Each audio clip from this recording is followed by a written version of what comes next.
Korea is a small country, thousands of miles away. But what is happening there is important to every American.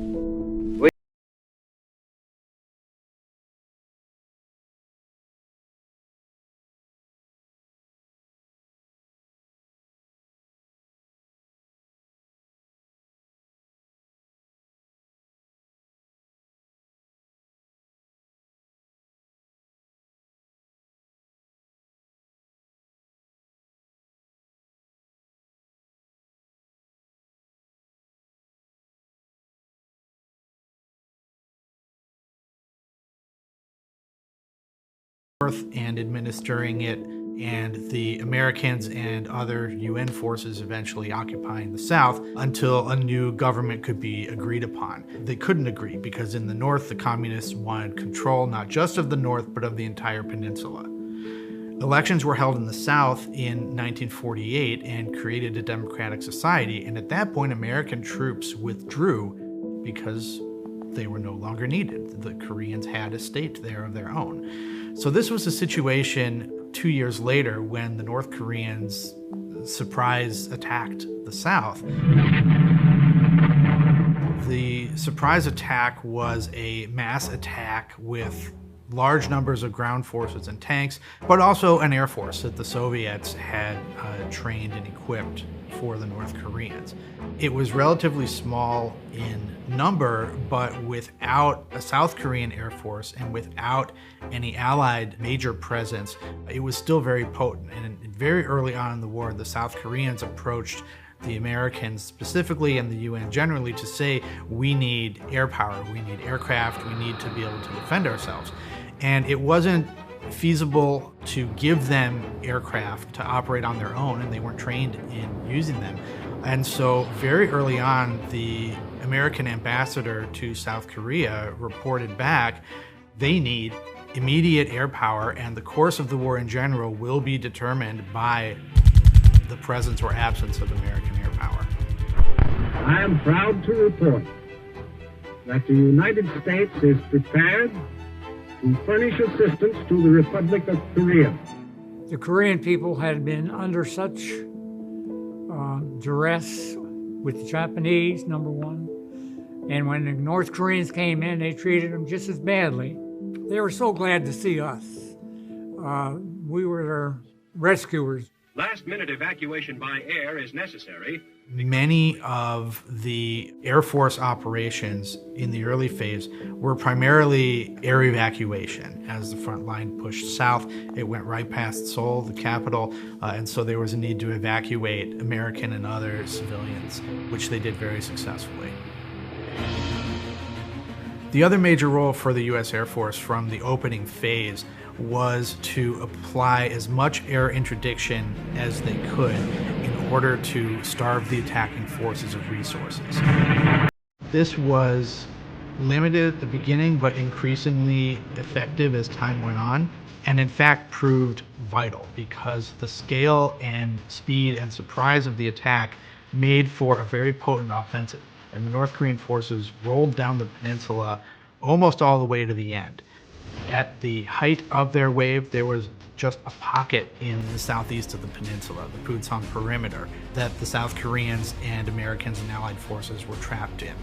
If it had not been for air power and air interdiction, that pocket might have collapsed and the war could have been won in its opening phase. While that was happening, planning was already underway for a counterattack. The UN forces take the offensive.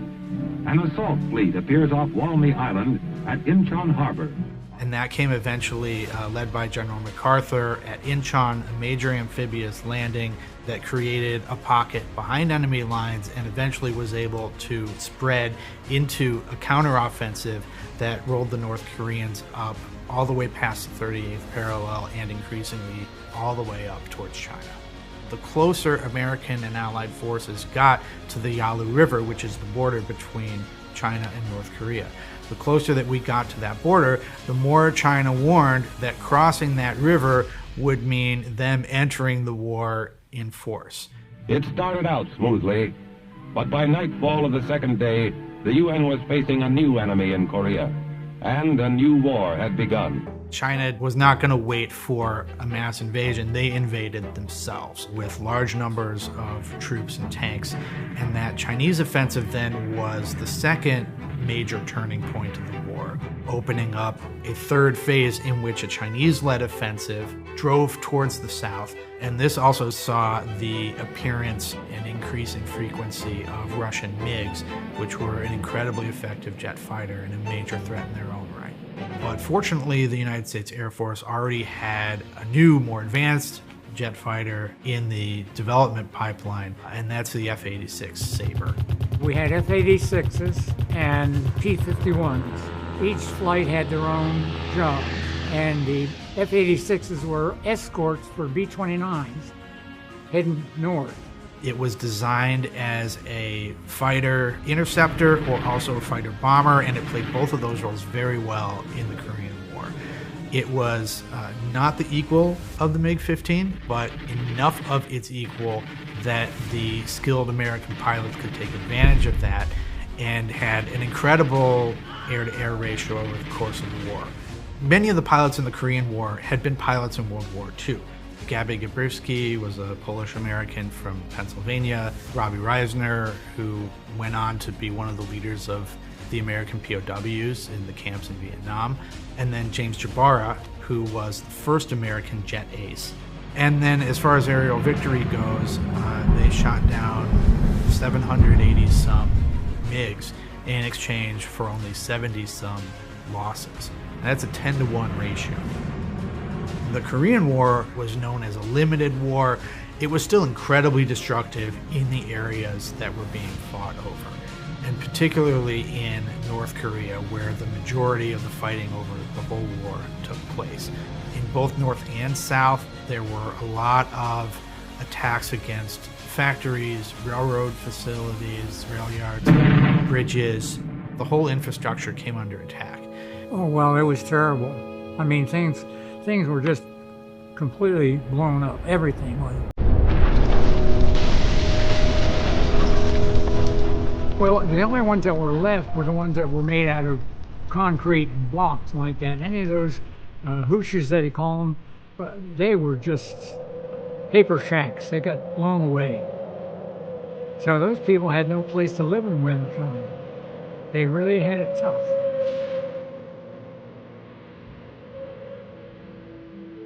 So the final phase of the war actually lasted the longest. After the Chinese attack was stopped, there was a bit of a seesaw campaign, counter-campaign, but fighting eventually stabilized around the 38th parallel. And after several years of that, it became clear that neither side could achieve full victory. The political negotiations continued and eventually settled on a ceasefire with a line of demarcation right at the 38th parallel where this had all started in the first place. That ceasefire technically persists today, and the war is what we call a frozen conflict, meaning that it is not technically over, but it is also not being actively fought. Well, it's difficult to think about over 36,000 of our troops died in Korea. Over 9,700 were wounded in Korea. So we bled for Korea to help the Korean people. We tried our best to make their life a lot better. And when we go back now to visit them, or they come to the United States to visit us, they are